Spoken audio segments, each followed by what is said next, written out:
माता धरती से आने के बाद बहुत दुखी थी और माता शंकर भगवान के लिए हलवा बना रही थी। तभी गणेश भगवान के पास हलवा का सुगंध जाता है। गणेश भगवान जल्दी से दौड़ते हुए आते हैं और माता को उदास देखकर गणेश जी पूछते हैं, माता आप उदास क्यों हैं? माता कुछ नहीं बोलती है और कहती है, पुत्र गणेश जाओ अपने पिताश्री को बुलाकर लाओ। फिर गणेश जी जल्दी से जाते हैं और शंकर भगवान से जाकर कहते हैं, पिताश्री जल्दी चलिए, माता बुला रही है। फिर शंकर भगवान और गणेश जी जल्दी से माता के पास आते हैं और गर्मा गर्म हलवा खाने लगते हैं। फिर शंकर भगवान माता से पूछते हैं, तुम उदास क्यों हो? तभी माता कहती हैं, मेरे धरती के आने के बाद मेरे सारे भक्त मुझे भूल गए हैं, मेरा नाम भी कोई नहीं लेता। फिर लाइक सब्सक्राइब नहीं किया।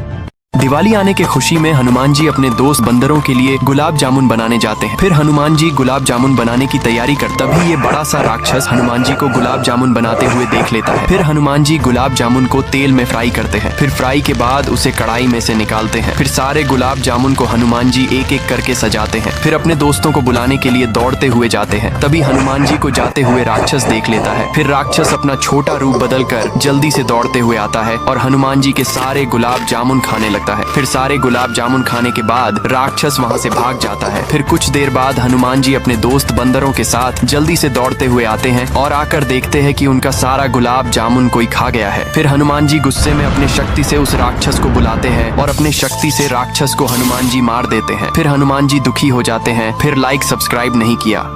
दीपावली आने वाला था। लक्ष्मी माता धरती पे जाने के लिए अपना बैग पैक कर रही थी। फिर शेरू को बुलाकर माता लक्ष्मी कहती है, शेरू जाओ और गणेश पुत्र से कहना कि तैयार रहे, दीपावली आने वाला है। तभी शेरू जल्दी से दौड़ते हुए गणेश भगवान के पास जाता है और गणेश भगवान से कहता है कि मुझे माता लक्ष्मी ने भेजा है। माता लक्ष्मी बोली है कि आप तैयार रहे, दीपावली आने वाला है, धरती पे जाना है। इतना कहकर शेरू वहाँ से चला जाता है। फिर माता के पास जाता है और माता से कहता है, माता मैं गणेश भगवान से बोलकर आ गया। फिर शेरू माता से पूछता है कि माता आप धरती पे क्यों जा रही है? माता बोलती है कि दीपावली के दिन मेरे भक्त मेरा इंतजार करते हैं। माता लक्ष्मी के लिए वीडियो को लाइक सब्सक्राइब कर। माता सीता प्रेम से अपनी मांग में सिंदूर भर रही थी। तभी हनुमान जी विनम्र भाव से वहां आए और बोले, माथे आप यह सिंदूर क्यों लगाती हैं? माता सीता मुस्कुराई और बोली, पुत्र सिंदूर लगाने से प्रभु श्री राम सदा प्रसन्न रहते हैं। तो हनुमान जी सोचे, यदि थोड़ा सा सिंदूर प्रभु को प्रसन्न कर सकता है तो पूरा शरीर भर लेने से वे कितना प्रसन्न होंगे। तुरंत उन्होंने अपना पूरा शरीर सिंदूर से रंग लिया। हनुमान जी की सच्ची भक्ति के लिए एक लाइक सब्सक्राइब। भोले बाबा कुर्सी पर बैठ के मजे से लैपटॉप चला रहे थे।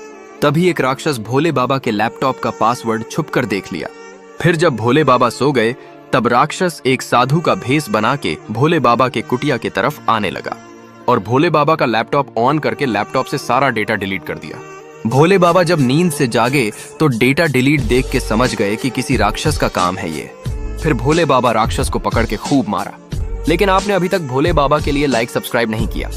भोले बाबा माँ पार्वती के लिए एसी लाते हैं। ये देख माँ पार्वती झूम उठती हैं कि तभी एक डायन सब देख लेती है। फिर रात होने पर भोले बाबा माँ पार्वती के साथ एसी में खर्राटे लेते हुए सो ही रहे थे। तभी वही डायन आती है और एसी को अपने बच्चों के लिए लेके सटक लेती है। फिर सुबह होने पर भोले बाबा देखते हैं कि एसी गायब है तो मुस्कुरा जाते हैं। लेकिन लाइक सब गणेश जी के लिए भोले बाबा ने तरबूज के छिलके का कार बना के दिया। ये सब एक राक्षस छुप कर देख रहा था। जब गणेश जी और भोले बाबा सो गए तब राक्षस ने साधु का रूप बनाया और भोले बाबा के कुटिया की तरफ चल दिए। राक्षस ने गणेश जी का कार चोरी करके भाग गया और अपने बच्चे को खेलने दे दिया। गणेश जी जब नींद से जागे तो रोने लगा क्योंकि आपने लाइक और सब्सक्राइब नहीं किया।